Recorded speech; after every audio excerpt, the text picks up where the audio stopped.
persembahkan untuk Anda. Assalamualaikum warahmatullahi wabarakatuh. Selamat malam teman-teman semuanya, karena di jalur ini sekarang jam 8 malam kurang lebih, selepas sholat isya. Mungkin di daerah lain atau di negara lain itu berbeda waktu. Pada YouTube kali ini kita akan membahas tentang persiapan seorang Satrio Piningit menghadapi 2023. Ini ada dua pertanyaan yang banyak masuk ke dalam WA saya atau Facebook saya, menanyakan perihal 2023 seperti apa. Jawaban yang pintas barangkali bagi saya adalah saya tidak mengerti masa depan, tidak mengerti masa lalu. Semua berdasarkan catatan-catatan yang diberikan oleh kakek saya kepada saya.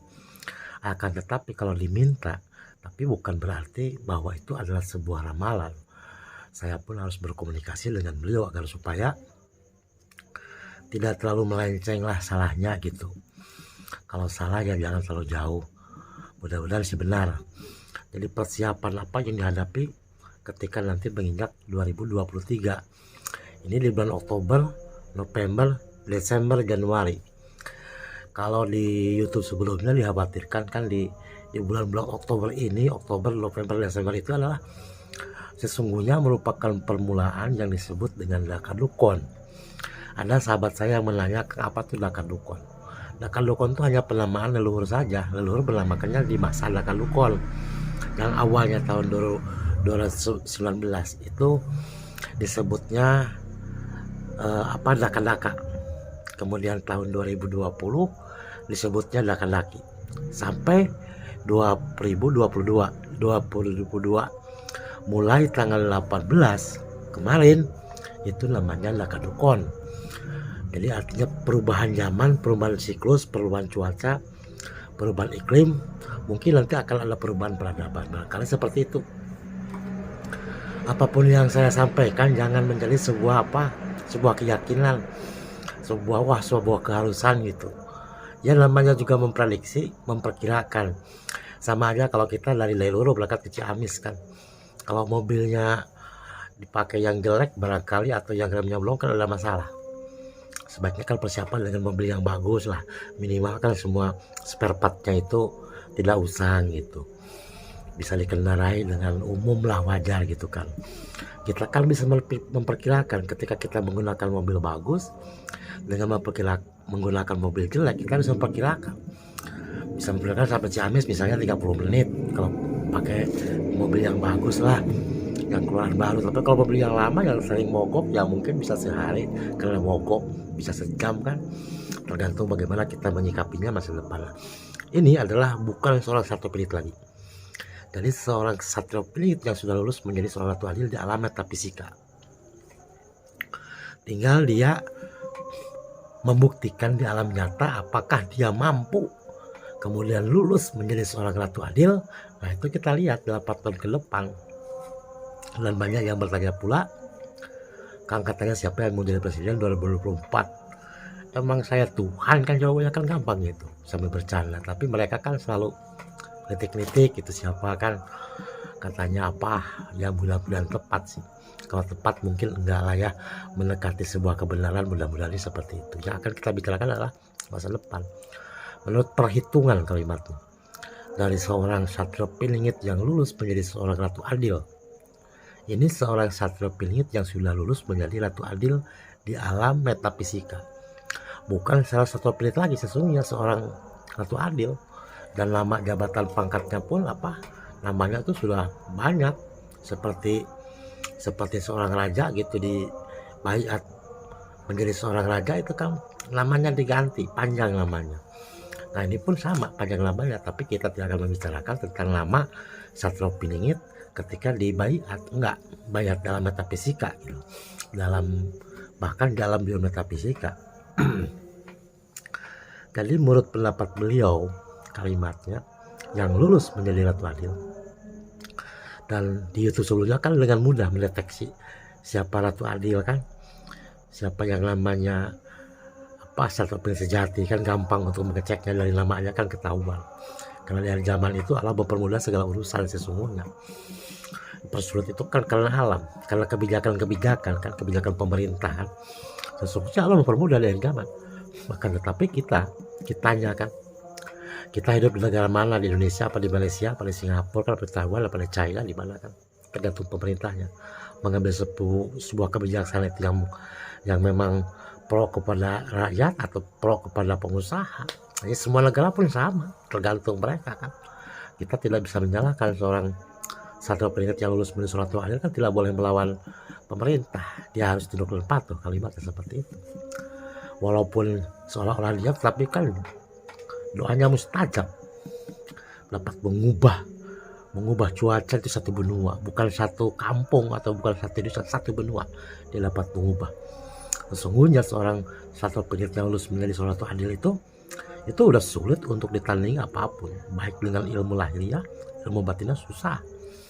Karena sesungguhnya kan kita tidak mengetahui dia keturunan dari mana, hanya diperkirakan keturunan raja-raja terdahulu, dan itu pun kerajaan yang teraniaya kan, seperti itu kalimatnya. Orang itu teraniaya dan dicintai oleh Allah. Yang sulit kan dicintai oleh Allah. Kalau teraniaya mungkin banyak, dari satu ayatnya mungkin 11 orang 30 orang, tetapi yang dicintai Allah kan sulit, sangat sulit, tidak bisa ngomong saya, sangat sulit. Nah, kenapa saya mengambil orang? Karena kemungkinan dari Sunda Galuh. Karena Sunda Galuh itu kan sejarahnya itu kan dipalsukan, dihianati, seolah-olah yang pemilik tanah lautan itu kan orang suku lain kan, seolah-olah pemimpin itu yang punya hak suku lain kan, padahal kan awalnya kan tidak. Akan terbalik nanti ke depan, cepat atau lambat, jadi 8 tahun lagi. Kalau besok yang menggantikan Pak Jokowi misalnya wakil presiden kan, kekuasaan Allah. Setelah pada pemilu mungkin Pak Anies dengan Pak Ridwan Kamil kan jadi presiden, kekuasaan Allah. Ya kalau masa sedikit mah wajar lah. Misalnya presidennya Pak Anies, kalau wakilnya sama Pak Prabowo misalnya sama Pak Andika kan, ya wajar lah. Karena sesungguhnya terah mahkota itu ada di presiden, bukan di wakilnya. Siapapun yang bersaing dengan Pak Jokowi ini pasti menang. Kalimat ini disampaikan lalu itu seperti itu. Tapi saya tidak untuk pro ke Pak Anies, ke pro siapapun tidak boleh ya. Tidak harus netral. Tapi kalau leluhur bilangnya ya seperti itulah. Kalau Pak Anies Baswedan berpasangan dengan Gubernur Jawa Barat itu ya nilainya 3,8 maaf. Ya kurang lebih kumlut lah gitu kan. Ya sama yang lain juga sesungguhnya kan di atas 3 semuanya orang-orang terpilih, orang baik lah, orang pintar, orang cerdas kan. Jadi pandangan seorang Sastro Piningit yang sudah lulus menurut bahwa 2023 adalah masa di mana perubahan dimulainya peradaban dunia. Mungkin ada perang di Eropa, perang dengan Soviet, barangkali dengan China akan peperangan. Bisa perang nyata dengan senjata, bisa perang dengan alam, artinya alam akan murka. Hanya 2 aja itu yang akan mengubah peradaban. Ya bangsa umur saya mungkin barangkali dimusnahkan oleh alam. Jadi kalau awalnya itu adalah merupakan awal peradaban manusia, akhirnya harus hati-hati. Karena sesungguhnya kan peradaban itu berbagi beberapa kelompok gitu kan.